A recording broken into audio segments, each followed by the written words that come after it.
Le sujet du jour, c'est des écologistes au gouvernement, pourquoi faire? Alors c'est une autre chose qu'on aime bien chez les écologistes, c'est que, surtout quand ils font de la politique, ils passent des mois, des années à se battre, à militer, à coller des affiches, à se planter des poignards dans le dos, à se rompre, à faire des courants, des scissions, des recompositions, de l'amour parfois, de l'affection, de l'amitié. Ils arrivent même qu'ils gagnent des batailles, qu'ils aient des élus, là ils sont très contents, après ils sont moins contents. Et tous les efforts qu'ils ont déployés finissent à l'inverse de tout autre parti, parce qu'évidemment, dans aucun autre parti, on se demanderait l'UMP au gouvernement pourquoi faire, ou les socialistes au gouvernement pourquoi faire.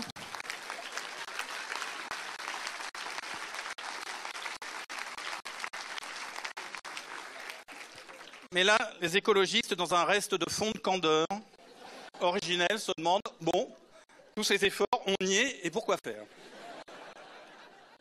Et ils le font en public en plus.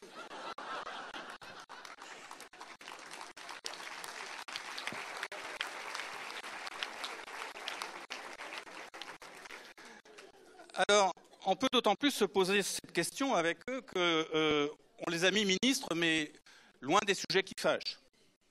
C'est-à-dire qu'on ne les a pas mis à l'écologie, on ne les a pas mis à l'énergie.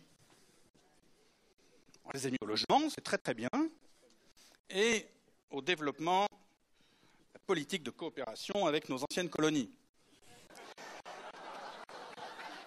D'ailleurs, on a pris là un député européen qui faisait du bon boulot. Il faisait du très bon boulot à Strasbourg et à Bruxelles sur les finances. Donc il y en avait un qui était à peu près compétent, qui montait le truc, qui travaillait sur les banques, etc. Je n'interprète rien, je constate, il est ministre. Il semblerait même que d'autres qui s'attendaient à être ministres du même parti étaient amèrement déçus.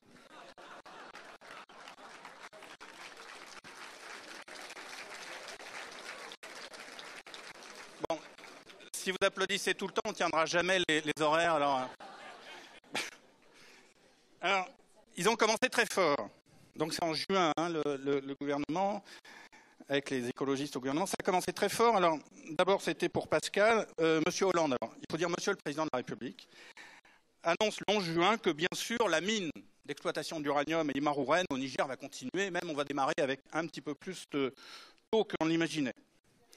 Ensuite, la ministre de l'écologie, Nicole Bricq, qui tombait un petit peu du ciel, mais en regardant attentivement son pédigré, on disait que finalement, c'était pas si mal. Elle connaissait bien la question fiscale.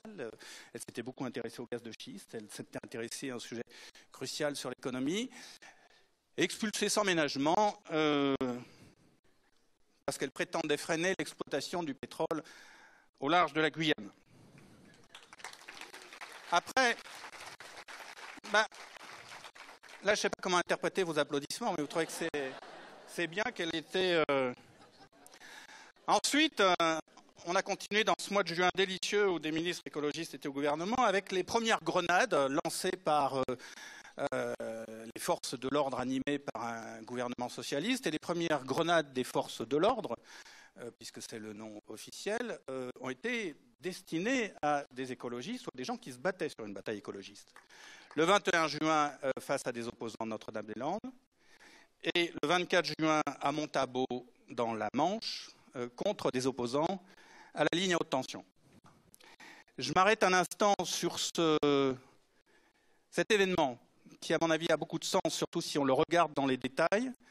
C'est-à-dire qu'on est dans une situation où il y avait 200 manifestants après 3 jours de palabres autour de ce projet que sans doute vous connaissez assez bien. Il y avait 500 forces de l'ordre, 500 gendarmes, armés de pied en cap, et qui ont pris ces jeunes gens, pour la majorité, dans un guêpier, dans une nasse, ont tiré des grenades sans sommation.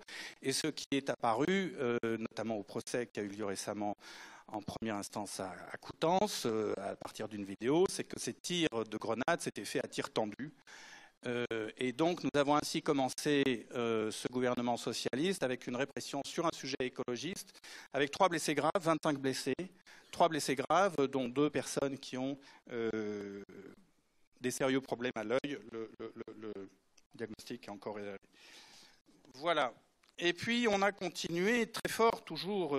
Alors, on a très peu entendu les voix des ministres, des députés du mouvement, mais bien sûr, vous étiez occupés à autre chose. Et ça a continué très fort avec le contrat, un contrat pour relancer Astrid, le surgénérateur, qui s'est passé d'ailleurs un accord signé par le CEA avec des firmes privées, presque dans le dos de cette malheureuse Delphine Bateau qui venait d'arriver une semaine auparavant, mais pour bien montrer qui gouvernait, qui avait le pouvoir en la matière, et bien cet accord du CEA a été passé rapidement. Je vous rappelle que Astrid est un projet de surgénérateur qui fait 600 MW.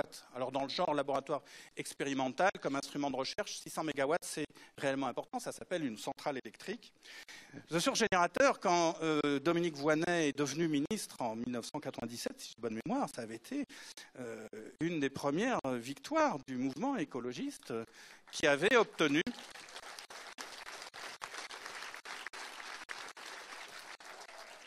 l'arrêt du surgénérateur Superphénix. Eh bien, nous commençons donc cette législature avec un grand nombre de députés écologistes, avec 2 ministres, avec la relance du surgénérateur.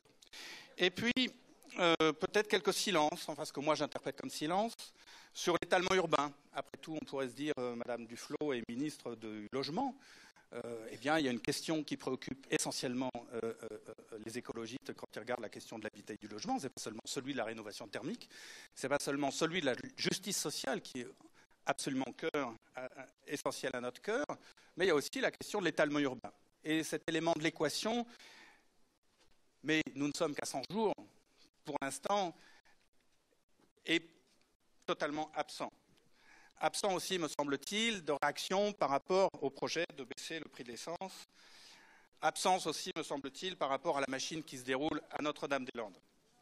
Alors donc, il faut se demander, finalement, je charge la barque, mais si on ne se rejoue pas un scénario expérimenté par le maître à penser de M. Hollande, qui était M. Mitterrand, le scénario de 1981, et qui finalement avait accueilli des ministres communistes dans son gouvernement pour étouffer le PC. Et maintenant, si nous renversons la question, non pas nous allons garder la même question, mais imaginez que nous nous la posions dans un autre lieu et qu'on se la pose par exemple dans quelques jours à La Rochelle. Imaginons que cette question, pourquoi des écologistes au gouvernement, se pose aux journées d'été du Parti socialiste à La Rochelle.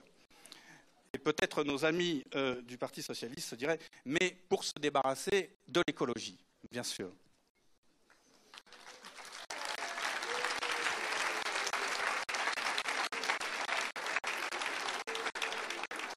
Voilà, eh bien j'espère que nous contribuons à bien animer le débat.